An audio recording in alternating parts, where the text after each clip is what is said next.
Hi. Hello. This should actually work this time. I freaked out OBS and YouTube last time when I tried to get back on because I didn't realize it was still, it was still connected, and then I disconnected it and connected it again, and it did not like that. But I'm here. I'm gonna wait for people to come in.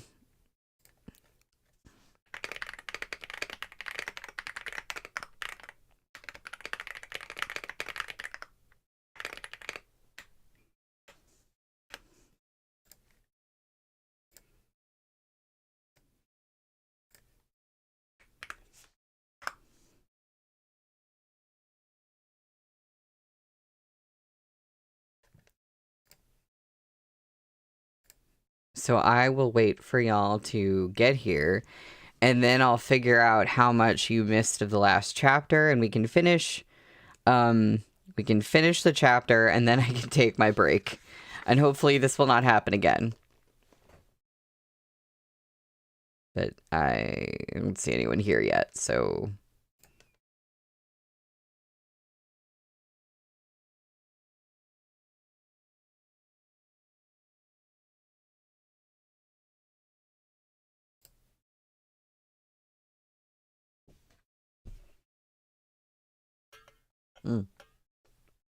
Seikin, you made it. Hello. Gonna wait for the others.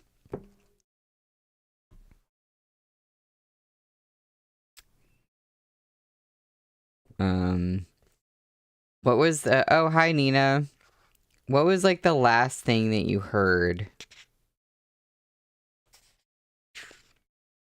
Or if anyone has the physical book and you were following along, if you know the page number that I was on when it cut out. Because I was not aware of it cutting out for a little while.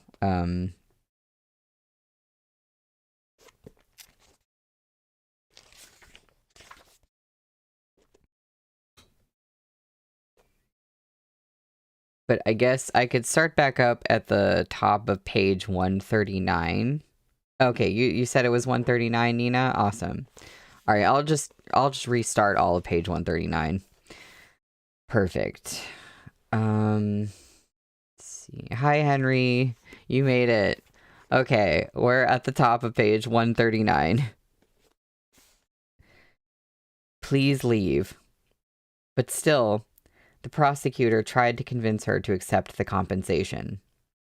In that case, said Lu Yuju, you should take this money and start a foundation or something to educate the media and ask them to be a little more cautious, a little fairer and more reserved before they start writing about a person or issue.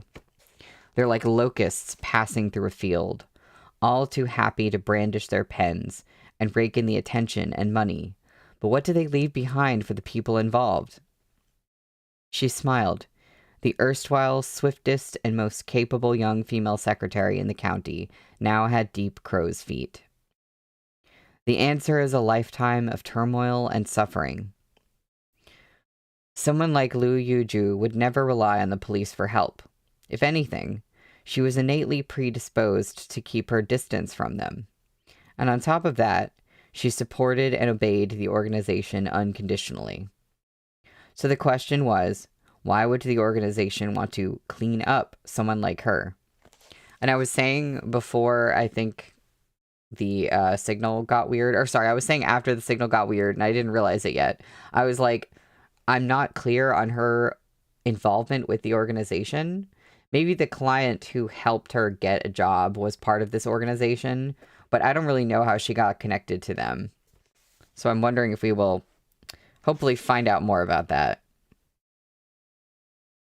Lu Yuju doesn't have any electronic communication devices on her person, but it's also possible that she's been using someone else's cell phone. We can't pin down her location.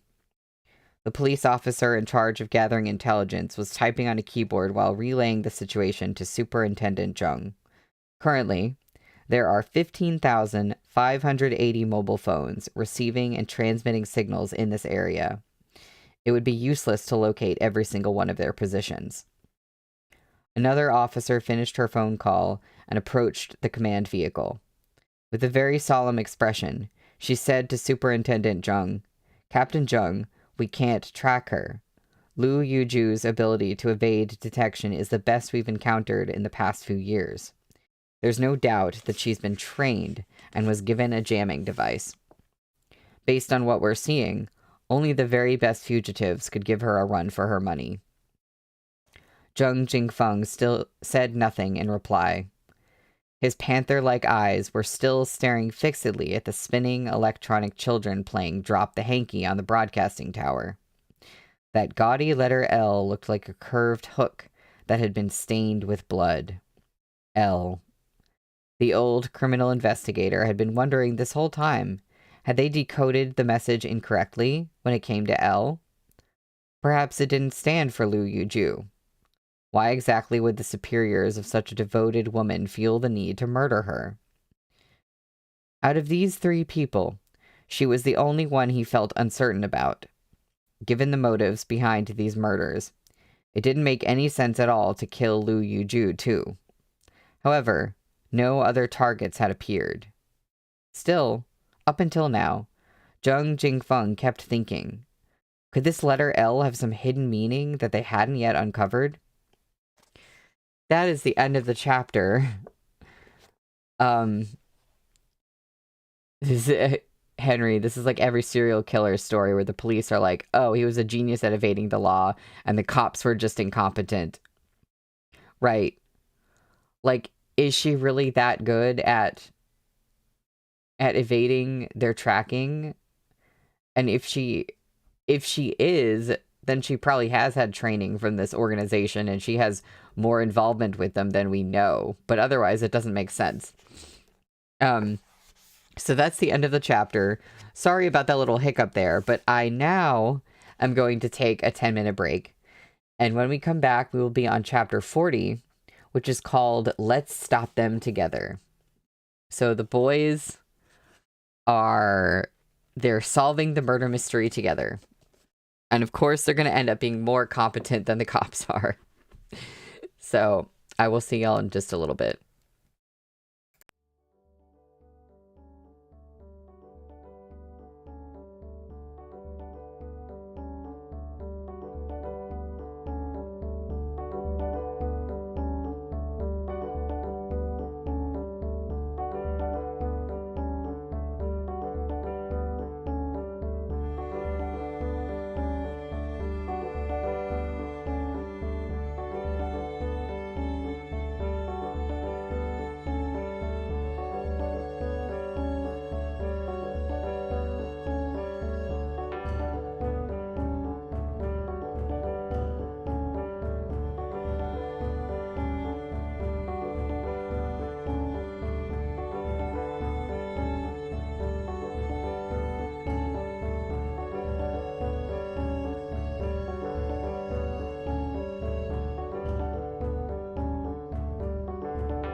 Hello, I have returned. We are back. Henry, I'm gonna get that song stuck in my head now, so thank you. Well, we are at page 141, chapter 40. Let's stop them together. Meanwhile, He Yu and Xie Qingcheng were still sitting in the faculty dormitory of Huzhou University. Lu Yuju's life history is all right here. He Yu swiftly brought up all the relevant case files and perused them on the screen with Xie Qingcheng. Hey, case files mentioned. Remember when I said, I was like, oh, maybe the case file compendium is not about, like, doctor case files. Maybe it is about, like, the murder mystery that they're getting into. I thought so. After reading the last line of information on her, He Yu promptly drew a straightforward conclusion. There's no point in killing this person. She's theirs through and through. Then why does she need to be cleaned up? Asked Xie Qingcheng. Cleaned up. He Yu pondered this term, sinking into thought. It took a thief to catch a thief. Unlike Zheng Jingfeng, He Yu was a hacker. As such, he had a better understanding of different ways to relay information and tended to pay more attention to that kind of thing. Logically speaking, he could understand their opponent on a higher level. Years of hiding his mental illness and imitating the lifestyle of an ordinary person had polished his mind until it was warped, alert, and sharp. He thought for a while, looking out at the broadcasting tower beyond the window that resembled a sword of blood piercing into the sky. After muttering to himself for a few moments, something related to the expression clean up occurred to him. He jumped to his feet, gazing at the building behind the Huzhou University broadcasting tower, and a terrifying interplay of light and shadow flickered in his eyes. That's right. Throughout this entire incident, there had been something that looked important to the scheme but was completely irrelevant and redundant. The broadcasting tower. What purpose had it served over the course of the entire broadcast? On closer examination, it didn't seem to have a specific function of its own. For the time being, its role was to track the progress of the murders in real time, which was a function that wholly overlapped with that of the cell phones. So why did they deliberately transform the broadcasting tower into something akin to an executioner's sword? Could it simply be for the sake of provocation? Interfering with the signal for the entire city was already arrogant enough. Why go this extra step?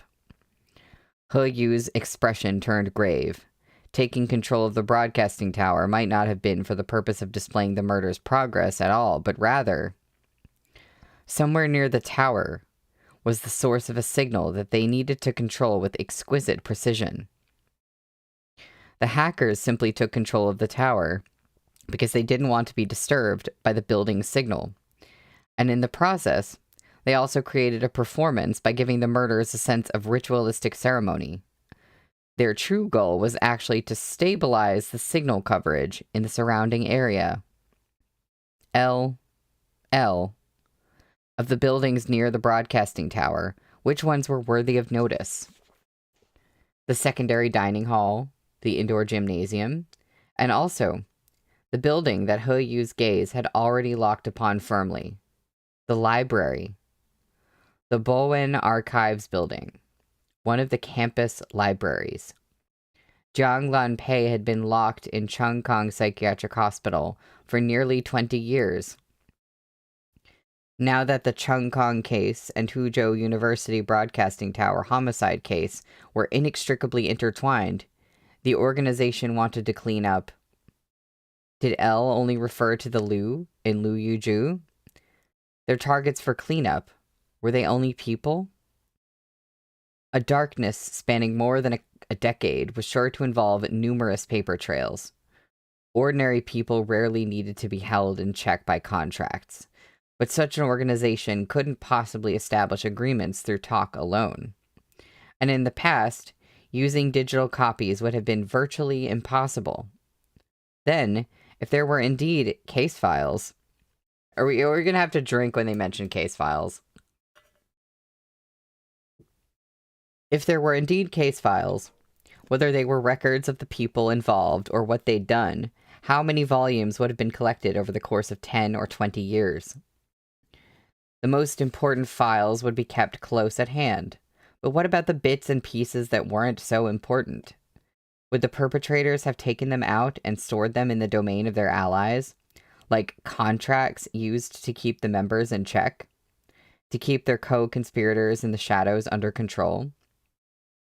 Wang Jiankong and Zhang Yong had both been administrative higher-ups at the university. As collaborators of the mysterious organization, they probably received portions of the records, but where would they have stored them?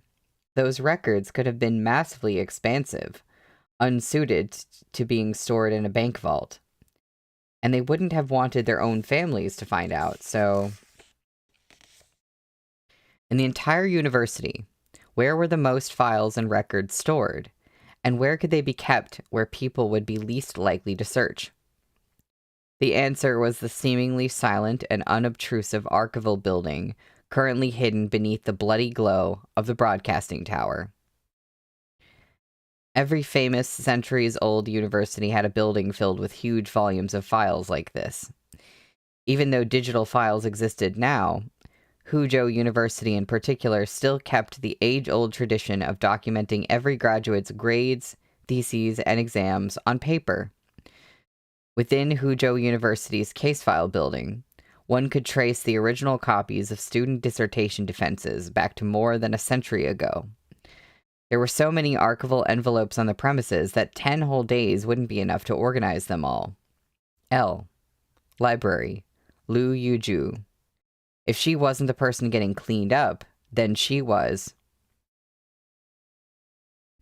She's not the one cleaning up the library, is she? Or is he just saying, it's not a person getting cleaned up, it's the library? He Yu turned around. If you trust me, then come with me to the case file building, he said to Xie Qingcheng. But my judgment might not be correct. It takes 20 minutes to get there, and we have to avoid being discovered by the police, so it might take longer than that. And if my guess is wrong, we might lose the chance to find someone who might know something about your parents' deaths. Think it over and decide what you want to do. Xie Qingcheng had grown used to calmly bossing people around, delegating and planning for others. But at that moment, facing the truth behind his parents' deaths, unsolved for 19 years, his thoughts were a tangled mess. As a result, even though Xie Qingcheng faintly felt that there was something inappropriate about this, he didn't know how to sort out the chess pieces before him. Nor had he ever imagined that the only person who could show him a path forward right now would be He Yu. That it would be this little devil. With his thoughts in turmoil, Xie Qingcheng picked up the box of cigarettes from the table and gave He Yu a meaningful look. It was a look that Xie Qingcheng had never given He Yu before. In the past, he always seemed to He Yu as if he was looking down on him. Even when He Yu grew taller than him, the aura emanating from his peach blossom eyes was still one of someone looking at a youth from whom he demanded absolute obedience. But now, Xie Qingcheng was looking at him straight on. "I trust you," he said. He Yu's heart shuddered. Xie Qingcheng paused. Gazing at He Yu, he said with deliberate emphasis, "Thank you." A few seconds passed before He Yu finally returned to his senses. "It's nothing." He suppressed that inexplicable tremor in his heart and said again, "It's nothing." He grabbed his phone as a thought suddenly occurred to him. "Oh, right. Wait a minute." He Yu turned away and quickly used his phone to connect the computer to the internet and casually log onto the dark web. He looked up a program, paid for it using a MasterCard, and then downloaded it onto his phone. "This is the mirroring software from the equipment the hackers are using," he said. "It's only a copy of the most basic part, but it should be enough in case we need to use it." As Xie Qingcheng looked at him, once again the niggling feeling welled up that this was inappropriate. If he were in his normal state of mind, he would have realized at once why he felt that way. But at the moment, his thoughts were like half-dried glue, impossible to wade through. Thus, by the time He Yu finished setting up the software, shoved his phone in his pocket, looked at him, and said, "Let's go," Xie Qingcheng only hesitated a moment before agreeing. He hurried after He Yu in the direction of the archives. Within the archives, Lu Yuju's face was relaxed as she walked Jiang Liping to the elevator and handed her an external hard drive. "I've gathered the most important materials here. Executive Duan knows the password." Jiang Liping took the hard drive and pressed it between her hands with her head bowed. After a moment, she said to Lu Yuju, "Lu Jie, why don't you—" "I won't be leaving with you," Lu Yuju said. "Someone needs to see this through to the end. By stirring up this big of a fuss, the boss is painting a warning in blood for all of the collaborators that everyone hiding in the shadows should keep their mouths shut. He's telling them they need to know the consequences of betraying him. That if he chooses to act, even under the noses of the police, they won't be able to save themselves. But there's no doubt that those hunting dogs, especially their leader, will stop at nothing to get to the bottom of this case. Otherwise, they would lose their positions of authority." She smiled. "I know all too well how deranged those people can become when their badges are on the line." "You're sure?" Jiang Liping said. "I'm sure," Lu Yuju confirmed. "I've been the domestic ringleader behind this entire case. I must convince the police that Jiang Lanpei had ties to foreign powers, and that those foreign powers had me carry out this plot to avenge her." Okay. Now, I've left behind everything that the police can use as standard procedural evidence. At the end of their investigation, the only evidence they'll find will prove that this was an international crime. A few months ago, after a 10-year standoff, the boss of that overseas machinery manufacturer finally fell under Executive Duan's control. Executive Duan will wait to pile all the evidence onto them before having them killed outside the country. That fallen giant should be perfect to take the rap for the Chung Kong case and the murdered police officers from 19 years ago on behalf of our organization. At any rate, dead men tell no tales. As long as the domestic investigators can use me to show that the case is closed, most of those hounds will be dispatched elsewhere. They won't waste effort on pursuing the people who remain at large. Some remaining officers might be dissatisfied, but it'll be difficult for isolated individuals to pull anything off without more support. With that, Lu Yuju looked down to check the time. Then she said to Jiang Liping, "Liping, you should get on your way. It would be impossible for you to avoid being implicated for what happened to Wang Jiankong and Zhang Yong. If you fall into their hands, it'll all be over for you. When is Executive Duan sending people to come get you?" Jiang Liping gazed at Lu Yuju's face as if she wanted to say something, but in the end, she didn't manage it. After a moment of silence, she replied, "His people are already here. I'll be able to leave at once." "Then hurry and get out of here. Zheng Jingfeng is no idiot. Once he catches wind of this, he might follow the trail here. Lu Jie, go." Lu Yuju put her arms around Jiang Liping.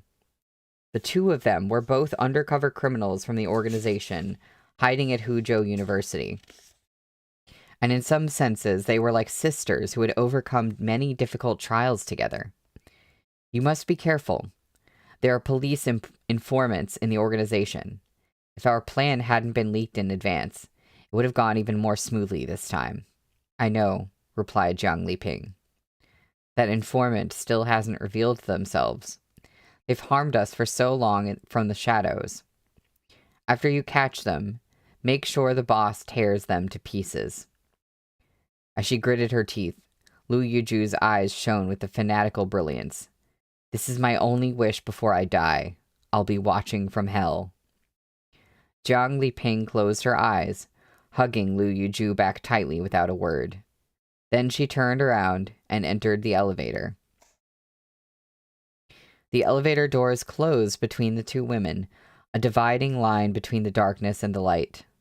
Behind the doors, the elevator ascended. Lu Yuju turned around and headed deeper into the library's basement levels. There, an assortment of live wires and explosive devices had already been buried. She had also killed the archive's 2 staff members. Even if the informant leaked this information to the police, Zheng Jingfeng had still lost to her in the end. He'd failed to locate her before she finished her plan. They were always so useless. It was the same 10 years ago, and they hadn't changed since then. They were always too late. Justice that arrived too late was meaningless. Once, in the past, they had taught her this lesson using her life. Now, in the present, she intended to use this life of hers to teach them a lesson in turn. Lu Yuju walked to the center of the basement and carefully inspected everything again. The organization had given her the most advanced equipment. Although she had no experience with explosives, she understood the necessary procedures.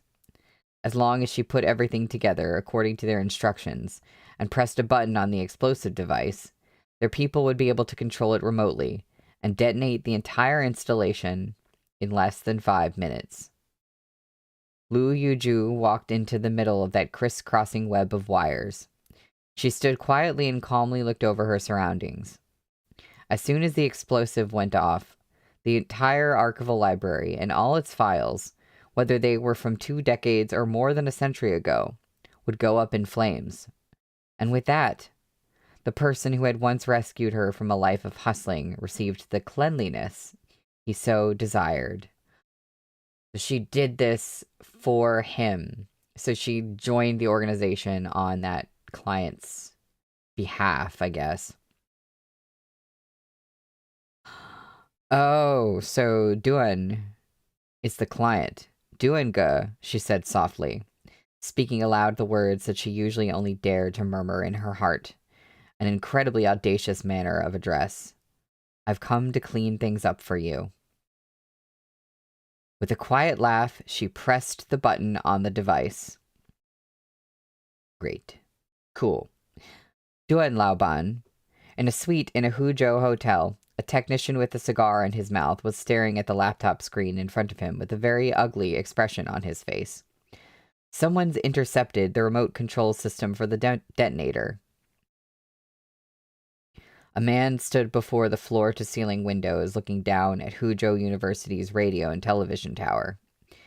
It's been intercepted by the police? He asked coolly. I spent so much money hiring you, yet you can't even beat the police at your own game.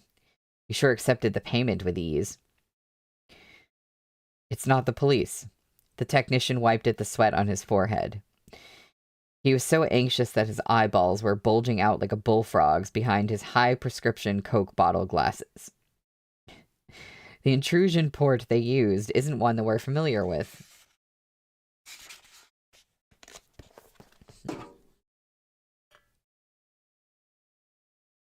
The man's interest seemed slightly piqued, and that is, I can't figure it out right now, but looking at their technique, I feel that this person is? The technician swallowed. Edward. Edward. Edward, who is Edward? His words were followed by several seconds of silence. Then a woman's voice floated out from inside the room. Up until now, that woman hadn't spoken a word as she lay back in her recliner, scrolling through Weibo and looking at the discussion topics about Huzhou University's broadcasting tower. Even though such content was quickly blocked and deleted, the messages still kept pouring in. Refreshing the page from time to time was enough to hold her attention. But upon hearing the name Edward, the woman's hand stilled. Are you sure? She asked the technician. I can't be sure, but considering that he broke into my system in such a short amount of time, and looking at the method he used, I can't think of anyone else among the well-known hackers right now. Duan Laoban smiled faintly. Well, if it's him, that makes things easier. Let's first see if it's actually him. He nodded to the secretary next to him. Give He Yu a call. See, I was just here thinking, like, is He Yu Edward? Like, is Edward his hacker name? And now they're just out here. They're just like, we're calling He Yu. Like, how does he... Okay, I'm just going to keep reading. The dial tone droned several times. Duan Laoban, he didn't pick up. The man glanced at the woman out of the corner of his unfathomable eyes. I really must congratulate you, Executive Liu. You have such a wonderful son. No. No. No. Okay, wait. His mother. Hold on. Hold on. Okay. The woman rose from the chair, her ample figure wrapped in a luxurious, custom-made silk dress. As she walked over to the floor-to-ceiling window, the nighttime city lights illuminated her face, the kindly-looking, ingratiating face of a businesswoman. Henry, I didn't like figure it out until they were like using the name Liu, and then I was like, wait a minute, Executive Liu, we know a Liu, you know, Liu with the umlaut on it, and it is her. Astonishingly, that this woman was none other than Liu Jishu. Liu Jishu looked rather embarrassed as she drained the wine in her cup. However, she forced out a few peals of laughter. Executive Duan, I must also congratulate you, she said to the man. If it wasn't him, it would be very difficult to resolve this issue today, wouldn't it? If it is him, at least it will be easy to deal with. My son isn't the type to get involved with something like this of his own accord. There must be someone else with him. As she spoke, she looked down at her phone. The last message sent to her family group chat was from He Yu. Dr. Xie and I have returned to the dorm. Liu Jishu handed her phone to the man with a complicated expression in her eyes. Please try not to hurt him. Think of a way to make him stop as quickly as possible. The man glanced at the screen. Your dearest son and Xie Qingcheng are together again. They seem to be getting along quite well. Liu Jishu was all too eager to distance her family from this development and place the onus entirely on Xie Qingcheng. I know my son. He doesn't like Xie Qingcheng's personality, but psychologically, he's always treated him as a role model to imitate and surpass. I suppose Xie Qingcheng wanted to look into this today, so He Yu threw himself into the endeavor, hoping to show off in front of his idol. His idol. Idol. The man browsed the conversation history. After a while, he said to Liu Jishu, in that case, why don't we pull up some old videos? It's about... Well, okay, hold on. I can't do this right now. Why don't we pull up some old videos? It's about time we destroy the kids. What do they call it again? His bias. See, it's the way that they're calling Xie Qingcheng an idol, and then they're like, his bias. I saw the word bias, and I was like, no, I can't do this right now. Also, I wonder what kind of dirt that they have on Xie Qingcheng. Henry, I'm not gay. He's just my bias. Walking over to the computer, Duan Laoban continued to give orders. I want everything that's publicly available on the internet and all our internal files. I'll tell you which particular videos to look for. With a full plan in mind, the man smiled coldly. As long as He Yu was doing this for Xie Qingcheng, everything would work out. Actually, it couldn't possibly be any easier to make He Yu stop. He just needed to see those glimpses of Xie Qingcheng's past. Surely then this son of Liu Jishu would no longer make such an effort to extend a helping hand to his Dr. Xie. That's the end of the chapter. We do have one more today. I was going to read chapter 41, yes. Yes.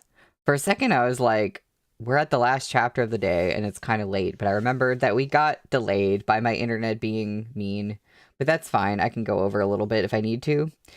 We're on page 153 for chapter 41, which is, Because the Truth Was Never Meaningless. Really worried on whatever they dug up on Xie Qingcheng. 5 minutes, Liu Yuju thought. In just 5 minutes, everything would be over. The detonator's clicking countdown echoed through the basement. It sounded like the pendulum clock she'd kept in her old house in the county seat all those years ago. Back when her life had been peaceful, that clock used to resound with the tick-tock, tick-tock, as its pendulum swung from side to side. Back then, she had thought that she would be able to live out her entire life smoothly and serenely. All of a sudden, just as that upstart young journalist had once smashed her life to pieces, the countdown to her demise unexpectedly stopped. In that very same moment, Liu Yuju heard a muffled rumble from the elevator car behind her. She twisted around abruptly to see the elevator doors opening slowly. Inside stood a tall, well-built man with broad shoulders and long legs. Got a drink. His beautiful peach blossom eyes sparkling with a piercing flame. Xie Qingcheng walked out of the silvery gray elevator car, his gaze burrowing its way straight into her chest. He Yu's guess had been spot on. Liu Yuju was indeed here. Before he had entered the archives, the mirrored copy of the program he had downloaded on his phone had notified him of a powerful signal. When He Yu scanned for connections, he found that there was even a link to a detonator. Multiple detonators. The only stroke of luck amid this misfortune was that these detonators could be controlled by He Yu's copy of the software, so he managed to break through the opponent's firewall to enter the program and stop the countdown. He Yu and Xie Qingcheng hadn't notified the police before they charged in. There wasn't enough time. Besides, they'd already confirmed that there was a mole among the police, so notifying them might only complicate matters. Y'all, if Chen Man is the mole among the police, I'm gonna explode. I'm gonna just, be obliterated into 1,000 pieces. But why do I feel like that's gonna happen? The situation was as clear as day. Lu Yuju intended to use a suicide attack to help her benefactor thoroughly clean up the files that served as evidence of their crimes. I know there are only 5 minutes on the countdown, but it's stopped now. Xie Qingcheng stared at the woman. Can we talk? The countdown stopped? How could the countdown?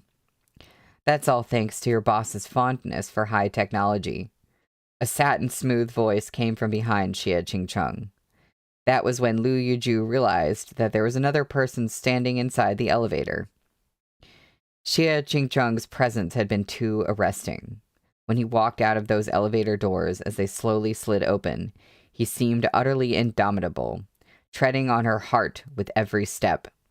She hadn't even noticed the young man hidden in the shadows of the spacious elevator. The young man wore a simple black turtleneck and appeared relaxed and composed. When he stepped out of the elevator, he was even playing around on his phone with a careless air. With his outfit and appearance, he wouldn't have looked at all out of place in a bookstore or a social club, rather than these archives. The young man smiled at her. Lu Laoshi, technology truly is a great thing. But he didn't speak to her all that much. The technician on the opposing side was frantically trying to break through the program he had just hijacked. He Yu only said a gentle, familiar hello, then leaned back against the wall to continue the silent coding battle. His expression hardened as he focused on his task, and he stopped paying any more attention to Xie Qingcheng and Lu Yuju's conversation. Lu Yuju is a woman who had experienced many great upheavals in her life. After a moment of shock, she regained her composure. She looked them up and down, and her tensed muscles relaxed slightly. You're not the police. We're not. The dogs have yet to follow the scent here, but you've arrived first. Lu Yuju narrowed her eyes. Just who are you? Xie Qingcheng didn't intend to beat around the bush with her, so he cut straight to the chase. 19 years ago, my parents died in a car accident. A driverless vehicle crashed into them, and after they were hit, the engine spontaneously caught fire, destroying all useful evidence. The method was exactly the same as the one your people used to murder Zhang Yong just now. So, were your parents traitors who deserved to be cleansed, or 2 police dogs? Lu Yuju asked. They were police officers, Xie Qingcheng replied. Then that's a well-deserved death, not unjust at all. Surely they were honored as martyrs after their deaths. Lu Yuju's face twisted into a mocking smile. They weren't. Lu Yuju's smile froze. They didn't die on an assignment, and there was no direct evidence to show that they had been murdered. All their colleagues knew that it wasn't a coincidence, that it wasn't an ordinary car crash. But as long as there was no evidence to prove otherwise, it could only be deemed a mere accident. Lu Yuju's eyes dimmed slightly, as if she were remembering her own past. I've seen your records. I know what you've been through, said Xie Qingcheng. He paused before continuing. I know what it feels like to not receive a fair answer for so many years. Lu Yuju, not all police officers are utterly evil. I'll grant it for the sake of the book. I don't know about real life, though. Lu Yuju didn't respond right away. My parents died in the line of duty when I was 13 years old. From what I remember, they'd never done anything unconscionable. Instead, they were cruelly murdered because they were relentlessly pursuing the truth for people like you, trying to right wrongs. Lu Yuju, I know that you hate the reporter who framed you back then, and everyone related to the investigation.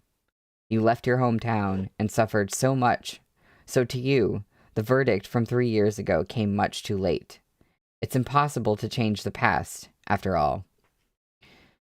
But do you know just how many nameless, unknown reporters, police officers, and prosecutors fought tooth and nail, with some even sacrificing their lives, to bring justice to you and to others like you who were also falsely accused?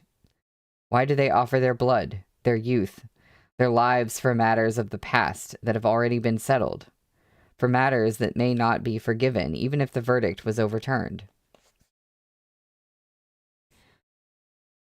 Because although a belated truth cannot change the past, Xie Qingcheng's voice trembled slightly, as though he wasn't only speaking to Lu Yuju, but also struggling with the part of himself that had spent nearly 2 decades worn to the bone. It can at least steer the future onto the right path. It allows those who have been wronged to raise their heads again, those lifeless, nameless martyrs to rest in peace, the victims to shrug the heavy shackles from their shoulders, and those outside the law to understand the meaning of justice. Xie Qingcheng's voice was calm, and his emotions were restrained as he spoke, but his red-rimmed eyes revealed his already broken and crumbling heart.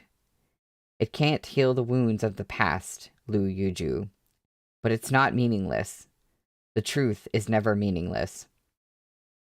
When the prosecutor found you and everyone bowed to apologize to you, didn't you feel a kind of joy when the anger that had been bottled up for 10 years vanished?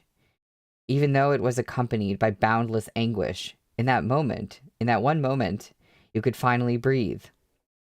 The light in Lu Yuju's eyes flickered slightly. Your wait ended, Lu Yuju. I've waited for almost 20 years, yet there's no end in sight. Lu Yuju looked at him, still silent. You can't see the people who've spilled blood and sacrificed themselves to refute your false accusations. Xie Qingcheng continued. You don't even know their names, but for the dead and the living, they're always seeking the truth, pursuing justice for blunders they didn't commit. Do you think that's meaningless? For more than 10 years, even as your husband betrayed you and your child forgot you, even when you yourself had forgotten what the Lu Yuju who had once been the secretary of Qingli County's party committee was like, these people you've never even met refused to put down your case file. Oh, we got a drink. They mentioned case files. Do you think they did all that just to get you an apology? At the very least, my parents didn't. As police officers, they worked to support their family, treating it as just a career. But even though that's what they would have said, in the end, they died for their careers. They didn't leave behind much money, and they didn't get to see their children grow up. When they died, I was only 13. Lu Yuju, you're a mother too. Can you imagine what my mother was thinking the moment she died?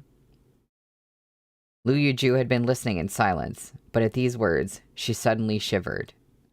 It felt as though a pair of tear-filled eyes belonging to a woman who had been forced to leave her children just as she had, was gazing silently down at her from above. I saw it myself. Half of her body was crushed to pulp by your people. Lu Yuju couldn't say anything. What did she do wrong, Lu Yuju? She didn't say many extraordinary things throughout her life, but I still remember the one sentence she spoke with gravitas. She said that even when they are exhausted, every ordinary person longs for the truth. The people in this world must believe in something bright to strive for survival.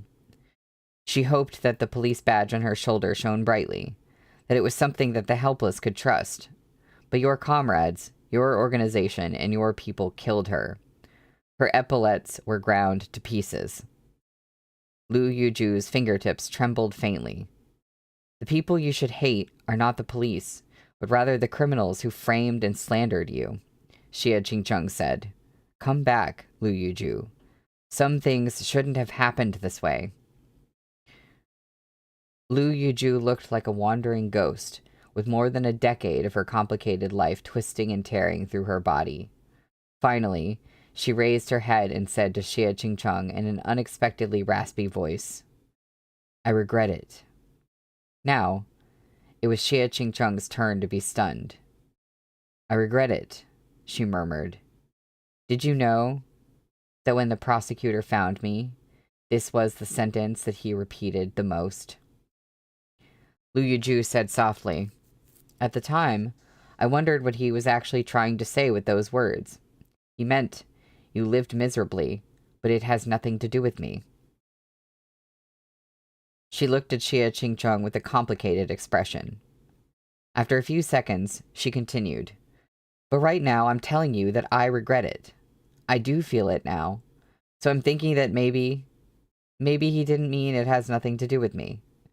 Maybe he truly felt distraught on my behalf, but..." Lu Yuju changed the topic. Under the cold, gray basement light, she said slowly, "There are some things that you can't come back from.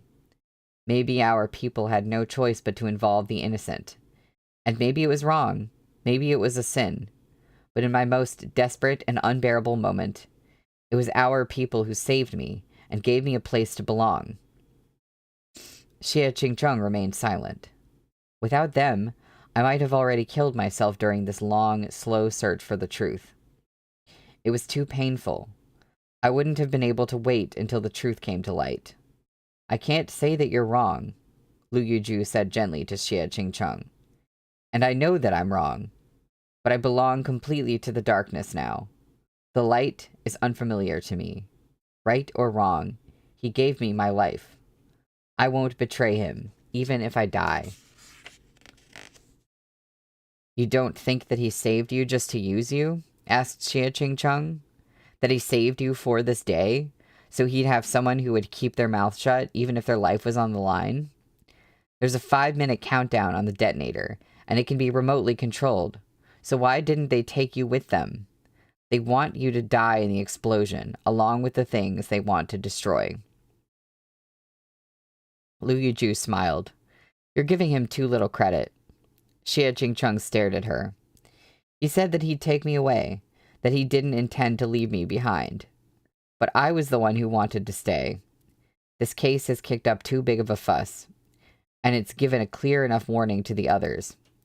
He always needed to have a few people in the country to give the police a way to close the case," Lu Yuju said.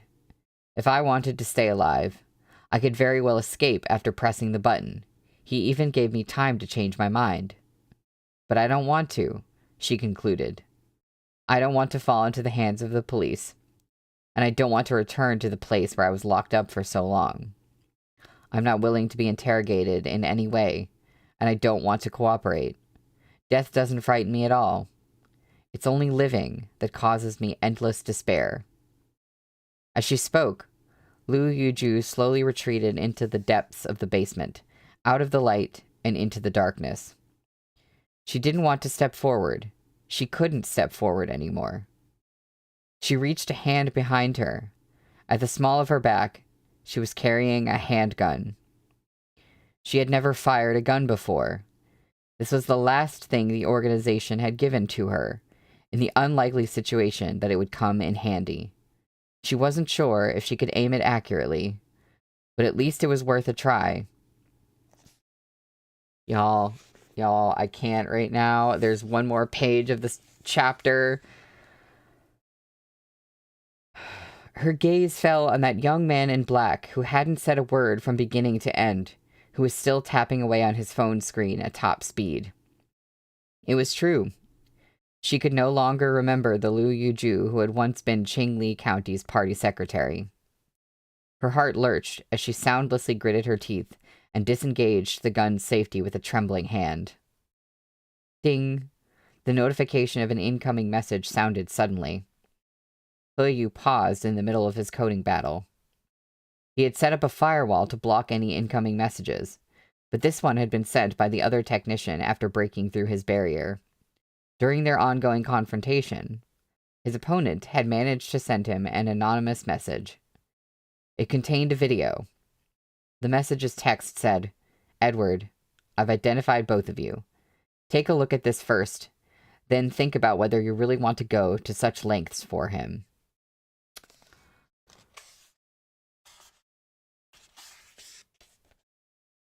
That's the end of the chapter.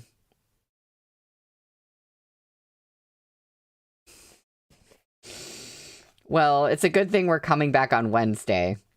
Because this is a brutal cliffhanger.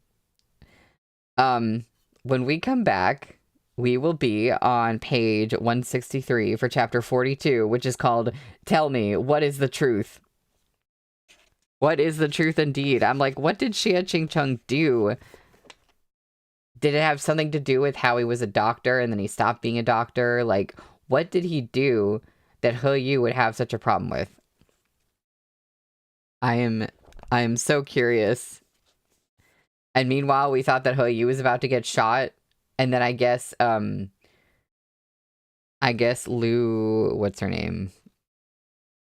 Sorry, I've just been reading her name a million times. Lu Yuju, I guess that she got distracted by his phone notification and didn't shoot him. I'm so excited for Wednesday, because what the heck is going on? So, yeah, thank y'all for joining me today. Thank you for bearing through it, even when I was having some issues with the internet. Really appreciate it. I will see you again on Wednesday. Bye.